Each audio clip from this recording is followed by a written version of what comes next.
J'avais envie de parler d'un sujet qui me...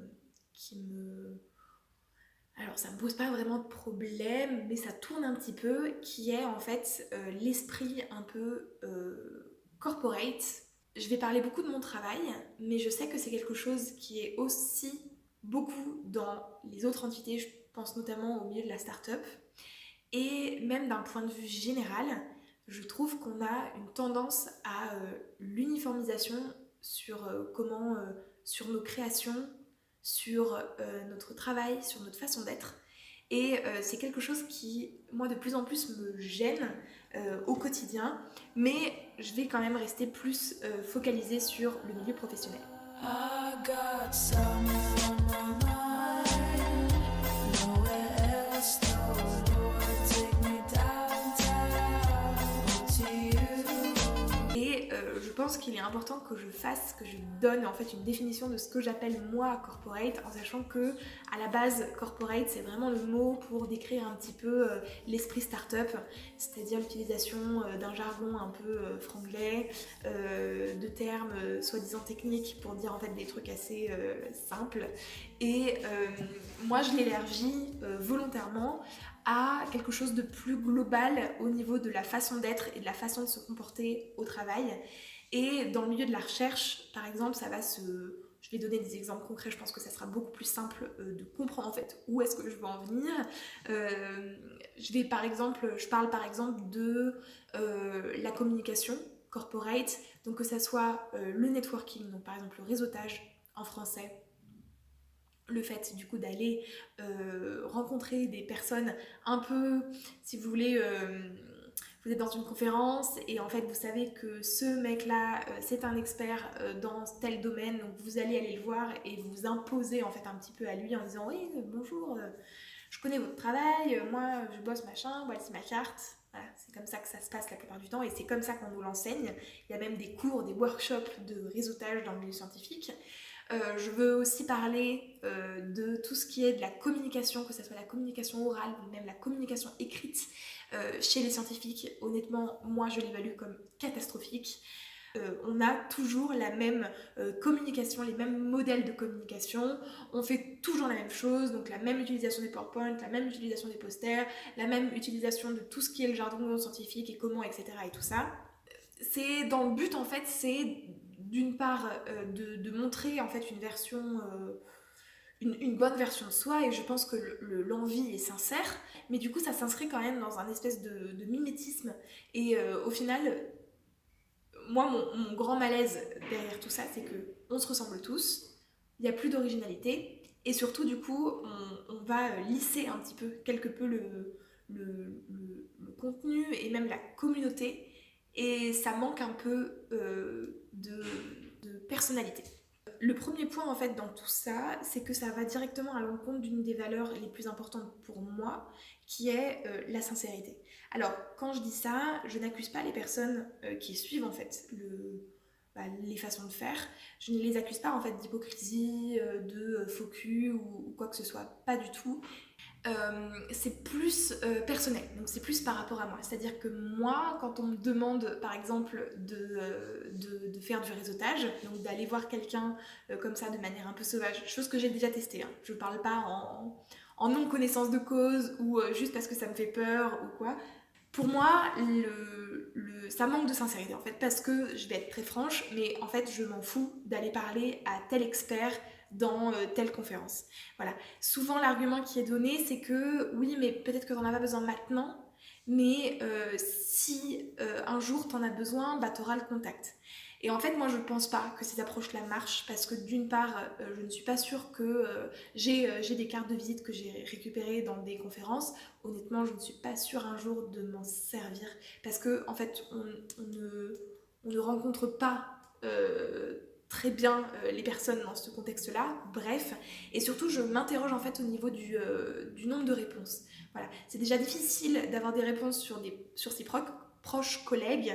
Je pense en fait que des personnes un peu lambda comme ça, qui peut-être en plus ne se souviennent pas de nous, je pense que c'est difficile, surtout que généralement quand on les contacte, on va avoir besoin de données, de référence, voilà, et en fait, je suis pas sûre en fait du vrai succès en fait de l'histoire. Mais d'un point de vue personnel et de sincérité, en fait, je fonctionnerai pas comme ça. C'est-à-dire que j'irai rencontrer les gens quand j'en ai vraiment besoin avec mon projet, et généralement c'est ce que je fais d'ailleurs quand je vais au Brésil, hein.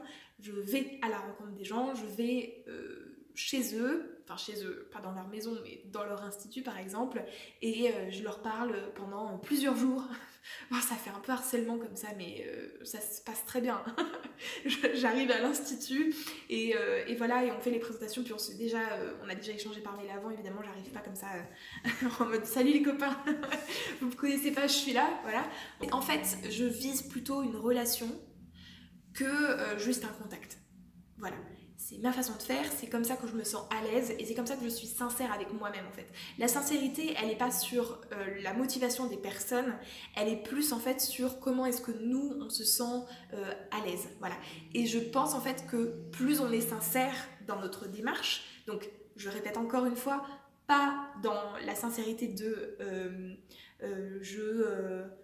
je vais voir quelqu'un mais c'est juste de l'opportunisme, c'est juste parce que je suis intéressée par ces données, parce que en vrai c'est ça qui se passe quand même, on va pas voir un scientifique juste parce qu'on a appris que c'était quelqu'un de sympa, voilà, c'est aussi parce qu'on a plus ou moins un intérêt professionnel derrière, mais c'est plus dans la sincérité en fait de la démarche qui est je fais ainsi parce que je suis à l'aise avec ça, parce que c'est ma façon d'être, parce que c'est comme ça en fait que je veux aller voir les gens, et je pense qu'on a des meilleurs résultats, en tout cas une meilleure approche, meilleurs résultats pour le coup ça fait très usine, mais je pense qu'on a de meilleurs succès et de meilleures chances en fait d'avoir un contact en fait qui marche bien et une communication qui est fluide en suivant un peu notre propre en fait sincérité et du coup notre propre façon de faire les choses. Voilà. La deuxième chose en fait qui me gêne en fait dans cette espèce d'esprit un peu de communication très moulée, c'est-à-dire on fait un peu tous pareil. Je vais reprendre l'exemple du PowerPoint parce que je crois que c'est un des meilleurs exemples que j'ai au quotidien dans ma vie pro. Les scientifiques abusent largement du PowerPoint. À la base, le PowerPoint, il est censé illustrer votre propos. Voilà, donc il est censé, si vous êtes en train de parler d'un graphe, bah, vous le montrez. Voilà. Si vous êtes en train de parler de chiffres, c'est vrai qu'il vaut mieux montrer les chiffres, parce que moi par exemple quand on me dit certains chiffres, faut que je les vois, faut que je les lise en fait, pour vraiment que ça fasse tilt par exemple. Voilà. Donc en fait le PowerPoint il vient illustrer le propos. Et le truc c'est que on a tendance, quand en plus on fait pas mal de présentations, enfin je sais pas, pour vous dire, je dois faire, je pense, facilement une présentation par mois, voire plus. Et le PowerPoint, du coup, il a tendance à venir outrepasser en fait sa première utilité, donc qui est l'illustration, à carrément un support en fait pour le présentateur, pour la personne qui parle. Et ce que je veux dire par là, c'est que ça m'est aussi moi-même arrivé de pas en fait bien gérer la présentation et en fait d'utiliser le PowerPoint comme un peu des notes. Voilà. Donc genre il y a ça, donc je suis le PowerPoint et ça me dit à peu près dans le chemin dans lequel je vais. Sans rentrer trop dans les détails de comment il faudrait faire un PowerPoint, etc., j'ai l'impression que maintenant on est en fait dans une espèce de spirale infernale où en fait on utilise le PowerPoint et on se pose plus la question de savoir en fait est-ce que mon PowerPoint il est utile, voilà, est-ce que j'ai vraiment besoin d'un PowerPoint là pour mes 2 minutes de présentation où je vais juste dire ce que je fais dans les 6 prochains mois. Véridique, je sors d'une conférence où le bilan un peu de la conférence c'était ça, donc c'était les doctorants qui venaient et qui présentaient un peu leur programme pour les prochains mois, et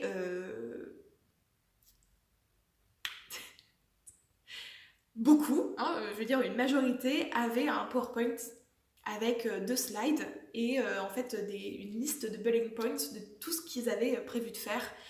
Voilà. Ça m'a laissé songeuse. Je me suis dit, mais est-ce qu'on a vraiment besoin? Alors en plus, à côté de ça, moi j'essaye en fait en ce moment là de m'enlever en fait du PowerPoint, c'est-à-dire que je mets beaucoup moins de texte. J'essaye vraiment d'épurer et d'essayer d'avoir une meilleure communication, donc une communication beaucoup plus claire et qui va me permettre en fait d'accéder aux personnes beaucoup plus facilement, parce que c'est un peu ça quand même le problème en science, c'est que du coup t'es dans ton truc technique et tout, et en fait personne comprend rien et tout le monde trouve ça normal. Moi personnellement je trouve pas ça normal, je trouve pas ça normal de rien biter à ce que dit l'autre quoi. Voilà, je fais écoute, moi j'ai envie de savoir ce que tu fais, donc explique-moi avec des termes qui sont compréhensibles pour des personnes qui sont pas dans le projet directement, quoi. Voilà, là j'ai un peu parlé du PowerPoint, mais ce que je voulais montrer par rapport à ça, c'était que du coup ça nous empêche en fait de faire des choses un peu nouvelles. C'est-à-dire qu'on suit en fait une manière de faire, une manière de réfléchir, qui en fait est la même, qui est très uniformisée. Et là j'ai parlé juste du PowerPoint, mais en vrai on peut aussi parler de comment est-ce qu'on doit rédiger comment est-ce qu'on doit faire un poster, comment est-ce qu'on doit faire un article, un papier, comment est-ce que on doit présenter en fait nos résultats, de quoi est-ce qu'on veut parler, même au niveau des sujets, ça m'est déjà arrivé d'avoir des discussions où en fait les gens me disaient mais pourquoi est-ce que tu veux parler de ça, personne n'en parle. Je disais mais justement c'est parce que personne n'en parle que je veux en parler. Genre c'est un peu le but quoi d'une thèse. Je trouve aussi que cette espèce d'esprit un peu de corporate, il empêche en fait, on rentre en fait dans une uniformisation, et je trouve qu'après ça devient difficile en fait de prendre du recul, prendre de la distance et de se dire comment est-ce que je pourrais faire ça différemment. Genre est-ce que je pourrais changer moi mes habitudes, et comment est-ce que je fais les choses un peu aussi par réflexe, et comment est-ce que je pourrais faire les choses différemment pour que ça ait peut-être plus d'impact, pour que ça soit plus efficace. Pour finir, moi j'ai envie de voir des choses vraies. C'est ce qui m'intéresse dans ma vie en fait. J'ai envie qu'on parle de choses sans filtre en fait. Si je veux par exemple parler de science, moi dans mes communications, dans mes présentations, je dis clairement là où j'ai des problèmes. Je suis en train d'étudier en fait l'impact du feu sur le sol, et en fait il se trouve que, alors ça s'est amélioré depuis quelques jours, mais il se trouve que ça a été très difficile de trouver des personnes qui avaient un vrai avis en fait sur ça, qui avaient des vraies connaissances en fait pour que je puisse mieux comprendre en fait c'est quoi l'impact et ça ressemble à quoi, c'est quand le carbone diminue dans le sol, c'est de combien, c'est quoi le taux normal, voilà, c'était très compliqué en fait de trouver ces informations là, et en fait du coup pendant plusieurs mois c'est quelque chose que j'ai montré en fait dans mes présentations en disant voilà, si quelqu'un sait quelque chose ici dans cette salle, dites. Voilà, allez-y, venez me voir, parce que la discussion est vraiment ouverte sur le sujet. Je me suis retrouvée à parler de ça avec un collègue, parce qu'il disait, en fait, moi je comprends pas, du coup tu mets ça dans tes problèmes, tu montres tes problèmes là, mais tu montres pas les choses qui marchent.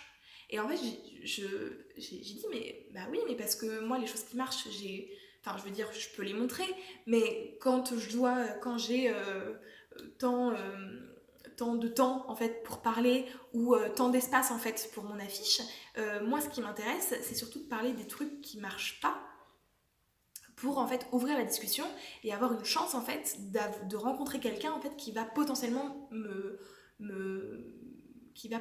en fait m'apporter la solution. C'est ça en fait, moi j'aurais envie de plus de ça en sciences. J'aurais envie qu'on parle plus des problèmes et qu'on soit sincère sur les problèmes.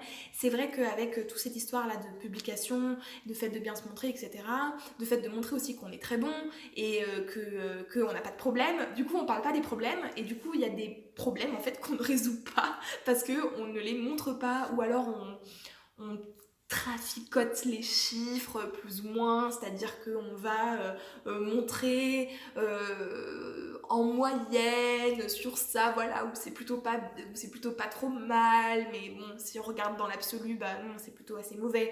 Voilà. Donc en fait ça, moi, cette science-là, elle m'intéresse pas. Moi, ce que je veux, c'est parler vraiment des problèmes, c'est trouver des solutions. Et ça, dans l'esprit corporate dans lequel la science est, que la science va, c'est quelque chose de compliqué. Et ensuite, pour finir cette vidéo sur quelque chose de plus général et qui du coup peut-être parlera à plus de personnes, moi en général dans ma vie, j'ai besoin de voir des choses vraies. C'est pour ça que par exemple j'ai lancé le podcast en commun, c'est parce que du coup c'est vraiment des expériences de personnes qui racontent en fait vraiment c'est quoi leur expérience, et généralement sans filtre. Si vous avez déjà écouté un épisode ou plus, vous le savez qu'il y a vraiment des témoignages qui sont très, on va dire, crus, Voilà, dans le sens, bah voilà, je vous livre, moi, mon expérience, sans filtre, et voilà, et c'est quelque chose que j'ai envie, en fait, de partager sur ma chaîne, même vis-à-vis de moi, et même, par exemple, sur Instagram, je me faisais la réflexion, je suis le compte Féminité Sororité qui est lancé par Laetitia, le corps, la maison, l'esprit. Et en fait, c'est un compte Instagram où on peut suivre du coup les séjours féminité sororité, voilà, qu'elle organise. Et en fait, je me faisais la réflexion que les photos qu'elle poste, vous irez voir sur le compte, c'est des photos d'instant et c'est pas des photos de qualité. Voilà. Bon, je veux pas accuser l'appareil photo d'être de mauvaise qualité, mais c'est souvent des photos vraiment prises sur le fait, elles sont parfois floues, c'est pas toujours bien cadré, parfois en plus c'est des stories Instagram qui sont remis en photo, du coup c'est pas toujours, vous voyez, c'est un peu pixelisé, etc. Mais en fait, je me faisais la réflexion de me dire, mais en fait non, mais c'est exactement ça que je veux voir en fait. Moi je veux pas voir des photos retouchées, je dis pas que le travail est mauvais, je veux pas shamer non plus les personnes qui font des retouches, etc. C'est pas du tout le problème, mais c'est que moi en tant qu'individu, j'ai envie de voir du vrai. J'ai envie de voir des choses en fait qui sont des vrais problèmes ou des vrais corps ou des vrais instants. J'ai envie de voir quelqu'un qui rigole, et pas parce qu'on lui a demandé de rigoler, mais parce qu'en fait il est vraiment en train de se fendre la poire, là maintenant. Voilà. C'est des choses qui me rendent heureuse, qui me font du bien, et mais vraiment en fait, sincèrement, voilà, on revient à la sincérité, ça me fait sincèrement du bien de voir des personnes dans l'instant, et qui ne sont pas en fait dans quelque chose, dans une reconstruction d'un instant en fait. Encore une fois, je ne veux pas shamer les personnes qui se mettent en scène dans les vidéos, dans les photos, dans les vidéos, etc. J'ai envie de dire, c'est un autre travail. Voilà, c'est pas les mêmes objectifs, c'est pas les mêmes envies non plus, certainement. C'est comme, je ne veux pas non plus shamer mes collègues qui veulent montrer leurs beaux résultats et qui sont intéressés là-dessus, en fait.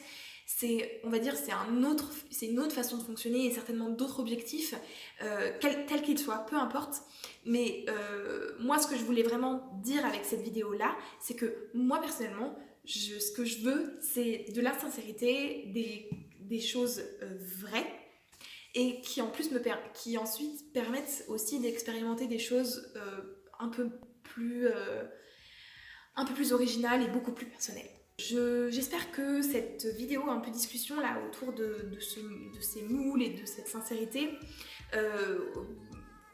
vous auront, je sais pas, peut-être inspiré plus vous, je ne sais pas. Je vous dis à très vite pour la prochaine vidéo. Ciao!